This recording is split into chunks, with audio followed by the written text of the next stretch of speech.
All right, y'all, it looks like the new patch is live. What do you guys think? Is it a W or a L? From the information that I've gathered so far, this is like one of the first times that 2K has made changes to the game without overdoing it. If you guys don't know, a ton of stuff got changed on 2K24, and I was personally worried that they were going to completely ruin the game and we were going to have like a 2K23 flashback. And I already know a lot of you guys are going to complain no matter what. They could have made the game absolutely amazing, and you guys would complain that it's just too amazing. We don't need the game to be that amazing. I'm just happy I didn't wake up to a bunch of tweets talking about the game is completely ruined. I will say that there's a lot of people in the community that are saying this patch is an absolute W. We finna get right into all these details. Y'all be sure to drop a like and drop a sub if you can. All right, y'all, let's first talk about defense, because a lot of defenders out there were worried that 2K touching these steal animations, it was supposed to be like a bug fix, where 2K removed particular steal animations that defenders were getting out there. And this was all too reminiscent from our 2K23 experience. Remove those steal animations from 2K23. That's when the game just started going downhill, because it seemingly nerfed all steals just to get rid of those animations. But from what I'm hearing, defenders are still getting rips and pokes like crazy. Them ball handlers are still frustrated out there. Whether you're a defender or a ball handler, please sound off and share your thoughts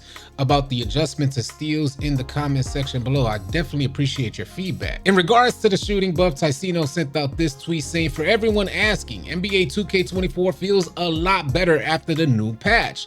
Park is much more responsive on defense and offense, and it's definitely easier to shoot consistently with the new shooting buff. He goes on to wrap this tweet up by saying limitless jumpers have a bigger green window now too. Are you guys noticing the effects of this shooting buff? Because when Mike Wang referenced this in the patch notes, he said a slight shooting buff, but I've already seen a bunch of clips of low three balls shooting crazy out there after the patch. Have you guys noticed any difference? Sound off in the comment section. EJ added to the excitement of the new patch by saying, oh my god, 2K fixed the delay. The park feels so smooth now in the new patch. Latency has been plaguing the experience for a lot of players on 2K for 2K24. I personally haven't experienced that tremendous amount of lag or latency. It's actually been a smooth experience for me so far, but then again, I don't run a lot of park games. If you guys notice a difference in the park and how smooth it is, a reduction in latency, sound off in the comment section. I'd definitely love to hear from you. Nate Dex ended up sending out this tweet saying shooting was already good and it got buffed. LMAO, all they had to do was fix the delay. It looks like the delay is fixed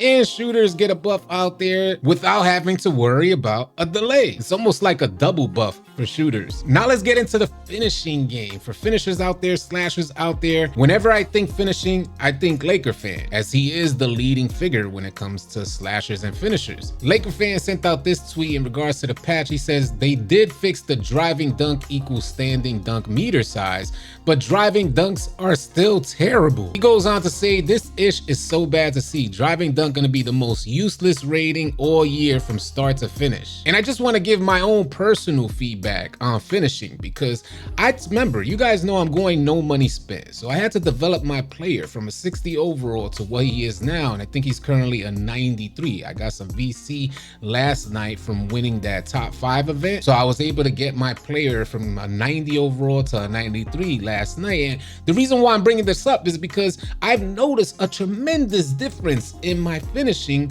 when I got my driving dunk to a 96 and my vertical to an 86, allowing me to get these elite animations. Compared to where I was when I had an 89 driving dunk, a 96 is like night and day. So I really can't see the concerns with finishing unless you guys are really attempting to use that dunk meter. In my humble opinion, finishing feels smart. As a finisher, I feel like I have a ton of options, and I would go so far as to say this is the best finishing that I've seen since 2K20. I will say I am not nearly as good a finisher as Laker fans, so I definitely take his thoughts into consideration. In regards to the Precision Dunker badge, Laker fan says, I know it was mentioned in the patch, but from early tests in my league, Precision Dunker is still worthless. For some reason, personally, I've never been really good at using the dunk meter, although I have gotten a few to activate. The motion of flicking your stick on a drive oftentimes has me come off the turbo button. I just mean to say the controller input just doesn't feel like a natural motion. I'm hoping one day 2K can reconsider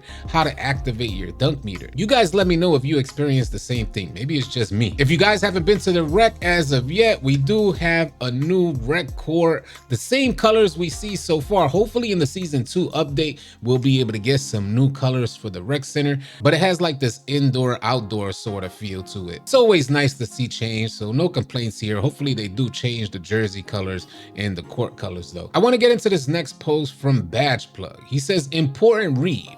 Was waiting to post this, but now it's the perfect time.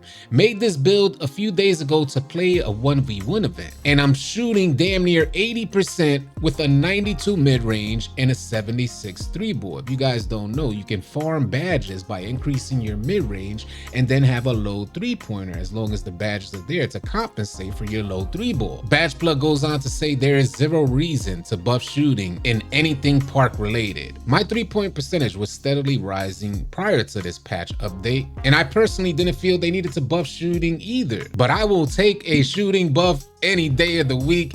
Y'all let me know your thoughts about that. Do you appreciate a shooting buff? Sound off in the comment section. Grinding has something to say about shooting as well. He says, controversial take. Am I the only one that thinks buffing wide open shots is a good thing? Probably not for the top 5% who make 2K Twitter accounts, but good for the game in general, because casual players will find it more enjoyable. And I was thinking about that during my trials and tribulations, my struggles with shooting during the initial stages, bringing my player out at like 63 overall. Trying to shoot initially was extremely difficult, but I had to hit the lab, and a lot of casual players ain't gonna be going to that lab to practice their shot, just to play the game casually. If they get on the game, if they increase their attribute, they get on the game and they find out they can't shoot, they're just gonna put their controller down and go on to something new. I hope you guys know that the game is completely geared toward the casual experience. When the 2K community finally kind of logs that in and figures that out, they will be able to readily identify where the game is gonna head. The fact is that casuals love to shoot. The fact is that a lot of players just love to score. So the game is always gonna be geared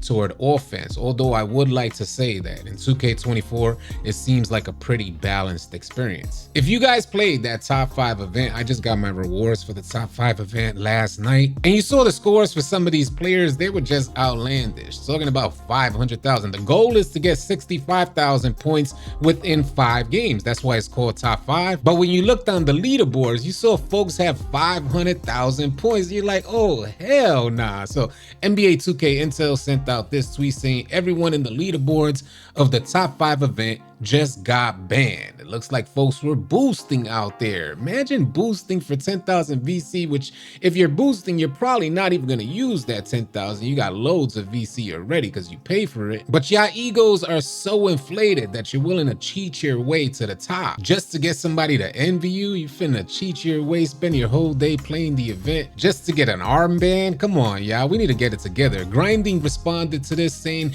everybody on the leaderboards who boosted got banned, and wow, I'm not banned. Grinding out there confirming that he wants no part of that boosting crew. He did not get banned, which means he did not cheat his way to the top. And that pretty much makes up everything I wanted to cover in today's video, updating you guys on everything NBA 2K24. I will be going live a little later on today to talk some more about this stuff. Y'all be sure to tune in. Y'all be sure to keep it locked. If you guys are tired of running with randoms and you're looking for players to run with on NBA 2K, come on out and join our Discord. We'd love to have you. The link for Discord will be in the description below. I want to thank you guys so much for tuning in, and y'all be sure to keep it locked right here at AllCity Live TV, because we got a bunch more NBA 2K24 news, information, and updates coming your way. Drop a like and drop a sub on your way out. I'll catch you guys on the next video or live stream.